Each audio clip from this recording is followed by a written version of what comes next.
Number 1। Syphilis की महामारी 15वीं शताब्दी। सिफिलिस एक यौन संचारित रोग 15वीं शताब्दी के अंत में यूरोप में महामारी के रूप में उभरा। इसे मानव इतिहास के सबसे रहस्यमयी और विनाशकारी रोगों में से एक माना जाता है। इस बीमारी के बारे में कुछ प्रमुख बिंदु इस प्रकार हैं।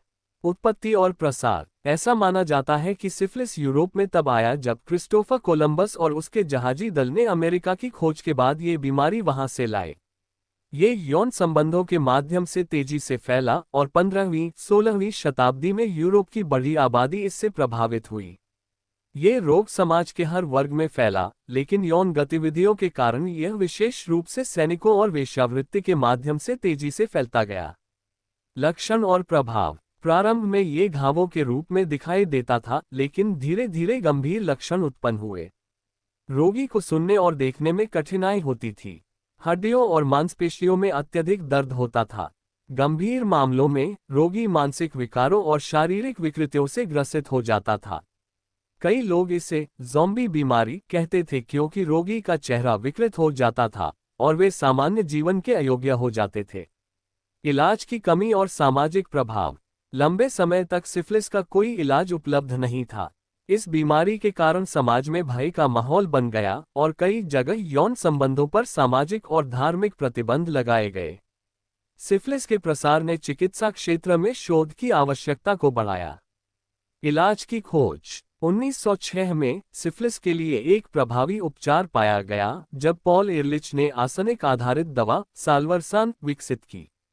1940 के दशक में पेनिसिलिन के आविष्कार ने इस बीमारी के इलाज को और आसान बना दिया। आधुनिक समय में सिफिलिस। आज भी सिफिलिस पूरी तरह समाप्त नहीं हुआ है। ये बीमारी विश्व के कई हिस्सों, विशेष रूप से विकासशील देशों में मौजूद है। भारत में हर साल सिफिलिस के हजारों मामले दर्ज किए जाते हैं। इतिहास का महत्व। सिफिलिस की महामारी ने ये सिखाया कि संक्रामक रोग समाज को कैसे प्रभावित कर सकते हैं और चिकित्सा शोध की आवश्यकता को उजागर किया। यह महामारी चिकित्सा इतिहास का एक महत्वपूर्ण अध्याय है। Number 2। Peter Bergman case 2009 Ireland. ये घटना एक रहस्यमय मौत का मामला है जिसे आज तक सुलझाया नहीं जा सका। 12 जून 2009 को एक व्यक्ति जो खुद को पीटर बर्गमन के नाम से पहचानता था, आयरलैंड के स्लिगो सिटी के एक होटल में आया। वह 4 दिनों तक होटल में रुका, लेकिन 16 जून 2009 को उसकी लाश स्लिगो समुद्र तट पर पाई गई। इस केस की मुख्य बातें। घटना का विवरण। 1। होटल में रहना। पीटर बर्गमन ने होटल में चेक इन करते समय कोई पहचान पत्र नहीं दिखाया। वह हर दिन होटल से एक पर्पल बैग लेकर निकलता और खाली हाथ वापस आता था। 2। मौत का दिन। 16 जून को उसे अंतिम बार होटल से बाहर जाते हुए देखा गया। वह समुद्र तट पर गया, जहां उसे कागज का एक टुकड़ा पढ़कर फाड़ते हुए देखा गया। 3। लाश का मिलना। अगले दिन सुबह उसकी लाश समुद्र तट पर मिली। उसके कपड़े और सामान गायब थे और उसकी पहचान से जुड़ा कोई दस्तावेज नहीं मिला। जांच में मिले तथ्य। 1। Postmortem report. उसकी मौत का कोई स्पष्ट कारण नहीं मिला। उसके शरीर पर न तो कोई चोट के निशान थे, न ही जहरीले पदार्थों का संकेत। 2। फर्जी नाम। पुलिस ने जांच में पाया कि पीटर बर्गमन नाम फर्जी था। असली नाम और पहचान आज तक नहीं पता चल पाए। 3। सामान का गायब होना।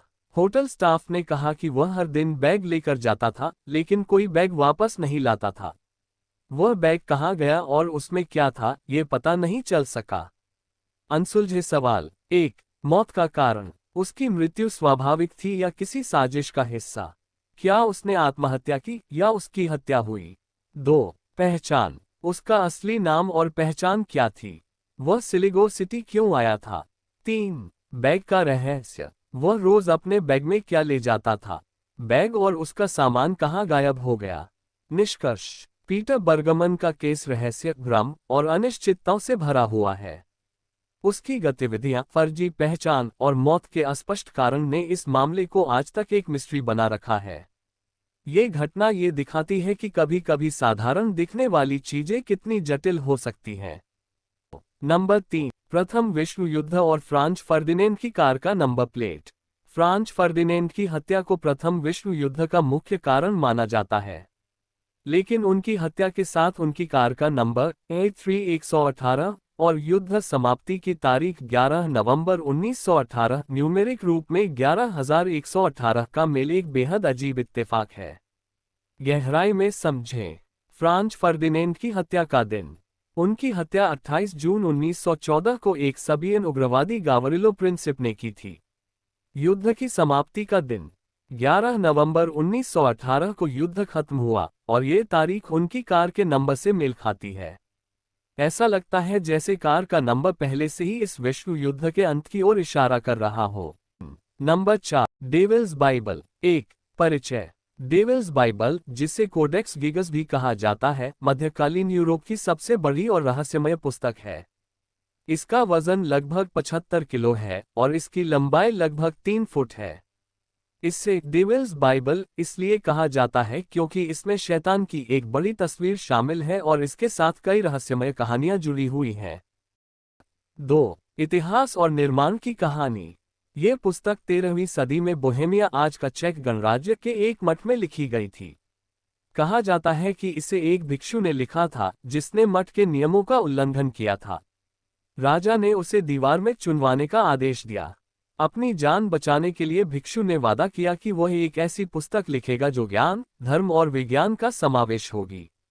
लेकिन जब उसने महसूस किया कि एक रात में इतनी बड़ी किताब लिखना असंभव है, तो उसने शैतान से मदद मांगी। शैतान ने उसकी आत्मा के बदले ये किताब पूरी कर दी। 3. पुस्तक की संरचना। डेविल्स बाइबल में लगभग 310 पन्ने हैं, जिनमें से 10 पन्ने गायब हैं। इसमें बाइबल के दोनों भाग, ओल्ड टेस्टामेंट और न्यू टेस्टामेंट, शामिल हैं। इसमें जादू टोने, खगोल विज्ञान, चिकित्सा और भविष्यवाणी की बातें लिखी गई हैं। किताब में शैतान की एक विशाल तस्वीर है जो इसके रहस्यमय चरित्र को और बढ़ाती है।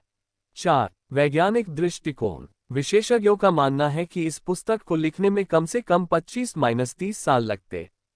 राइटिंग स्टाइल और इंक की समानता से यह प्रमाणित हुआ है कि इसे केवल एक ही व्यक्ति ने लिखा है।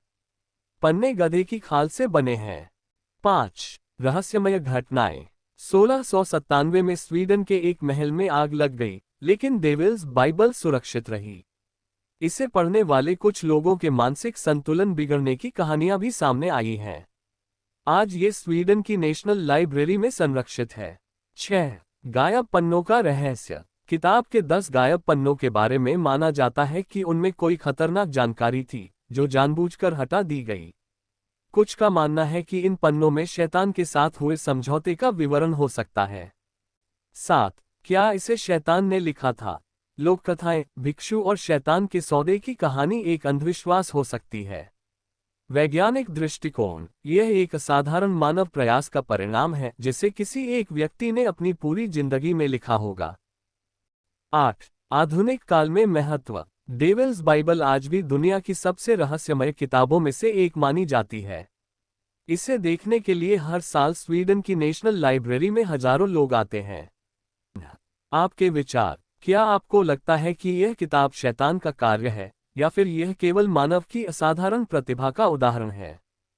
नंबर 5. द ओमन फिल्म और उससे जुड़े हादसे। 1976 की हॉरर फिल्म द ओमन को केवल एक बेहतरीन फिल्म ही नहीं, बल्कि हॉलीवुड की सबसे शापित फिल्मों में से एक माना जाता है। इसके सेट पर और रिलीज के बाद ऐसी घटनाएं हुई जिन्हें महज इत्तेफाक मानना मुश्किल है। सेट से जुड़े हादसे। रिचर्डसन का कार एक्सीडेंट। फिल्म के special effect director John Richardson की गाड़ी का भयानक एक्सीडेंट हुआ जिसमें उनकी असिस्टेंट लिज मूर का सिर कटकर धड़ से अलग हो गया। ये ठीक वैसा ही था जैसा उन्होंने फिल्म में कीथ जेनिंग्स के मौत के सीन में दिखाया था। ओमन साइन बोर्ड। एक्सीडेंट के बाद रिचर्डसन ने देखा कि घटनास्थल से कुछ दूरी पर ओमन 66.6 किलोमीटर का साइन बोर्ड लगा था। 66.6 ईसाई धर्म में शैतान की संख्या मानी जाती है। फिल्म से जुड़े और हादसे। ग्रेगरी पैक, जो फिल्म में मुख्य भूमिका निभा रहे थे, उनकी फ्लाइट पर आसमान में बिजली गिरी लेकिन चमत्कारिक रूप से सभी बच गए। जानवरों के साथ फिल्माते समय कई बार हमला हुआ। एक बार बबून के हमले में प्रशिक्षक मारा गया।